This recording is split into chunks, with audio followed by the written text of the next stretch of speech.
Hey there, in this video I'm going to assemble a tactical AK from Escape from Tarkov in real life.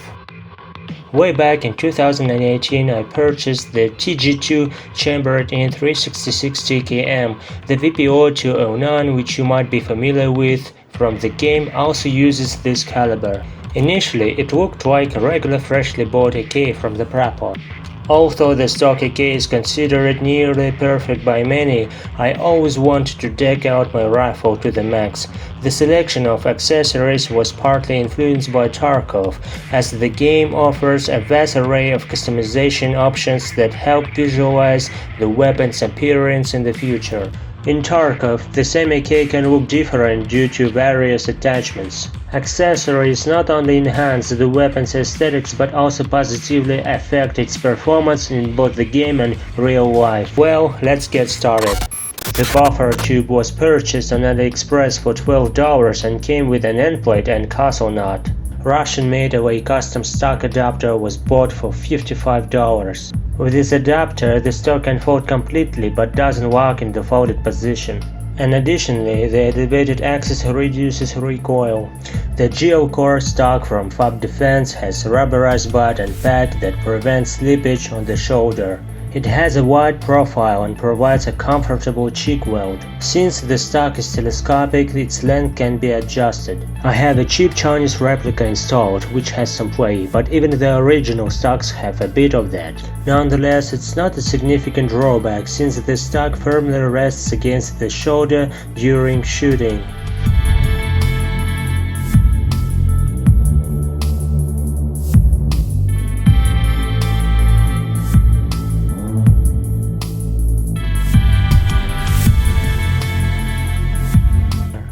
I also added a cheek rest that came with the stock, allowing for faster target acquisition and aligning with the red dot sight. The AGR-47 pistol grip, also from FAB Defense, enables better weapon control due to its snug fit in the hand. It's rubberized and provides a secure grip. The standard grip was too thin and uncomfortable, so replacing it was a priority for me. I ordered the grip directly from Israel via eBay and it cost me around $25. The VS-24 handguard with the VS-33 gas tube allows for a longer grip and attachments of flashlight-sized tactical devices and foregrips. It utilizes the non-traditional keymode system, meaning tactical grips made specifically for the original keymode won't fit.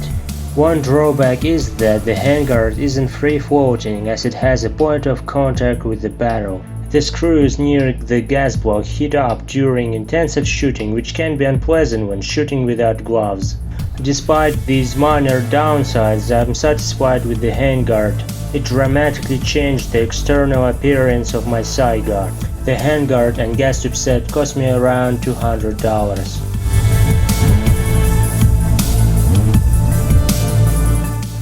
The SAG bead mount was recently added to the game.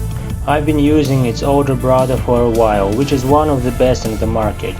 I purchased it for about $75.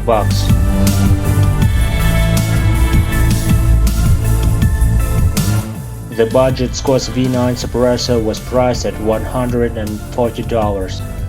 In the game I've installed muzzle device from Rotor 43 since these suppressors look similar and fall within the same price range on the civilian market. Using a suppressor reduces the gunshot noise and mitigates muzzle rise due to the added weight at the end of the weapon. The BCM replica from AliExpress costing $10 serves as a hand stop. It attaches to a 5-slot keymode rail section.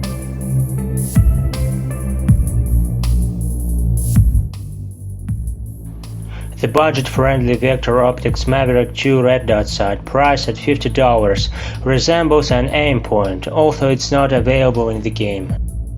Since the game doesn't allow magnifiers with any other sight except for EOTech, I installed a Vector Optics magnifier with 3x magnification. The replica of the Surefire M300 flashlight with a QD mount.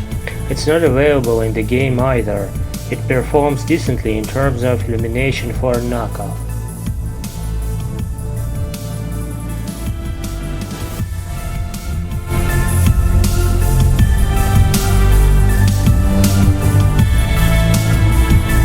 Now let me show you how it performs on the range.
This is not the finished look of my SAG AK.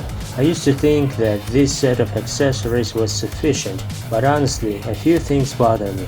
For example, the inconvenience of disassembling the rifle without removing the mount. It can be done, but it takes more time, and putting everything back takes even longer. Also, it's not pleasant that the stock doesn't work in the folded position. Moreover, after getting a red dot sight, I found out that I have astigmatism. In the future, I might consider installing LPDO or a prism sight. But these are mostly minor details. In the end, shooting my rifle became much more comfortable than without the upgrades. So, that's all for now. See you in the next videos.